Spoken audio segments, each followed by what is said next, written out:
nga ba si Shaira, Queen of Balsamora Pop, kilalanin? Kahit saan na ngayon magpunta ay maririnig ang mga viral song ni Shaira na umaalingaw-ngaw.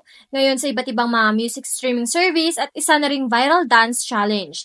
Hindi lang ang mga netizen ang na-LSS at kumasa sa mga awiting niyang ito kundi maging ibang showbiz personalities din. Si Shaira isang Muslim na tubong Mindanao na nagmula sa Sultan Kudarat, Maguindanao. Base sa impormasyong nakasaad sa kanyang Facebook profile, siya ay kasalukuyang nag-aaral ng kolehiyo sa Antonio R. Pacheco College sa Cotabato City.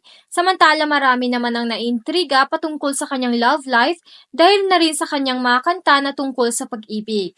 Ayon kay Shaira, di na ang sagot niya sa mga nagtatanong base na rin sa lyrics ng kanta niyang Forever Single. Paglilinaw niya, wala siyang jowa kasi may asawa na siya.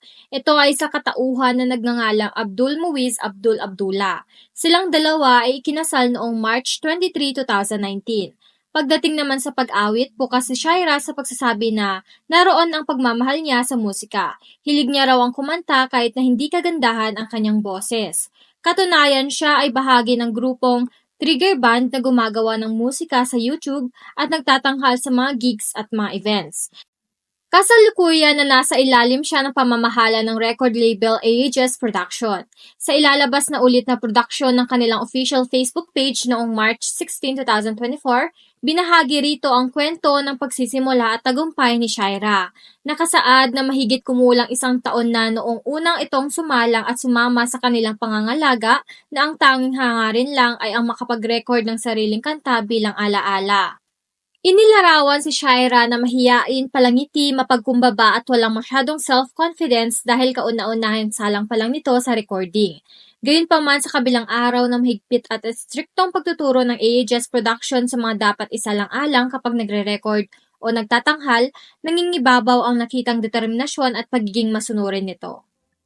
Sa naging simula ni Shaira ilang buwan na nagdaan matapos ma-record at mailabas ang kanyang mga Moro song ay unti-unti itong nakagawa ng ugong sa Bangsamoro music scene. Ito ang naging daan kung bakit siya unti-unting nakilala sa local music scene sa Mindanao. Dumaan pang ilang buwan ay sinubukan ng nasabing production na isalang-alang si Shaira sa mga bagong awitin na Tagalog. At sa pagkakataong ito ay naging madali na lamang sa kanya na itanghal ito ng maayos.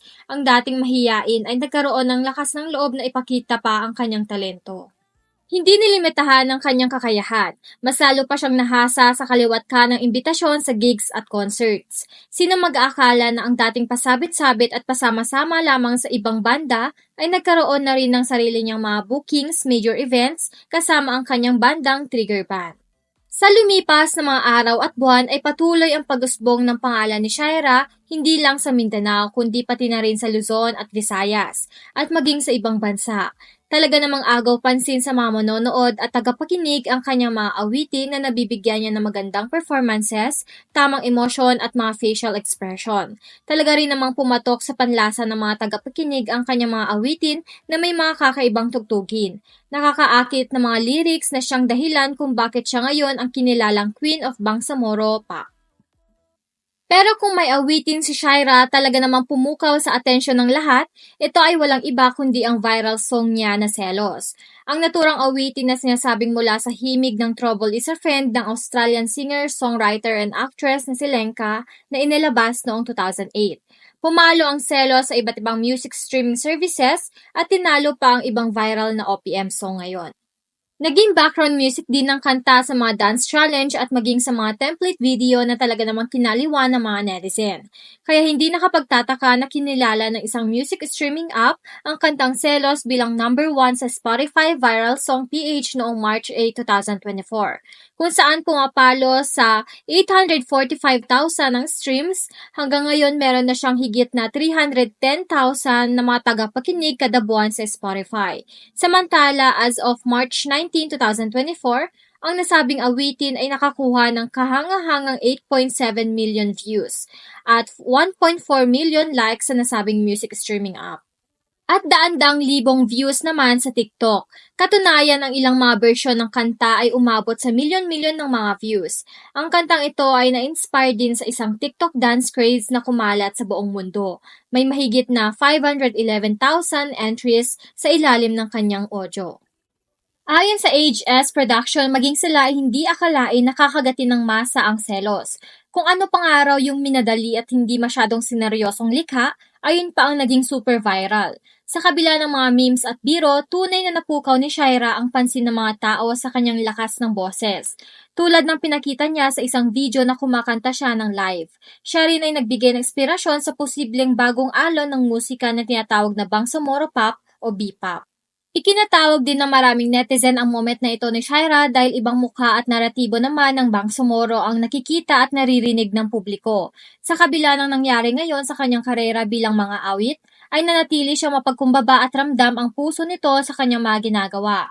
Hindi si Shaira ang nagbansag ng kanyang sarili bilang Queen of Bangsamoro Pop, kundi ang mga netizen mismo. Ibinahagi niya ang ilan sa mga aabangan sa kanya sa mga darating na araw tulad na lamang ng unti-unting paglabas ng mga panibago niyang awitin. Mula sa kanyang new EP album na pinamagatang Manifestations, ayon kay Shaira, ang mga awitin na nakapaloob dito ay hango sa realidad, kadalasang pinagdadaanan ng mga tao sa araw-araw at maging ang kanyang mga naranasan. Tiniyak din niya ang vibe sa mga tutugtugin na ilan sa mga kanta. Dito ay more on upbeat at progressive na likha ng mga music producers ng AHS Production tulad ng napakagaling na si DJ Charles, LS Beats Exclusive at marami pang iba. Dito rin anya maririnig ang iba't ibang uri ng local culture music at original Bangsamoro music na ginawang modernize at remix. Sa pagtatapos ng kanyang mensahe, humingi si Shaira ng buong suporta upang mailahad at ipakita ang mga musika mula sa Mindanao at natatanging local Bangsamoro pop music. Samantala, sa huli ay pinakita din ni Shaira ang kanyang kababaang loob.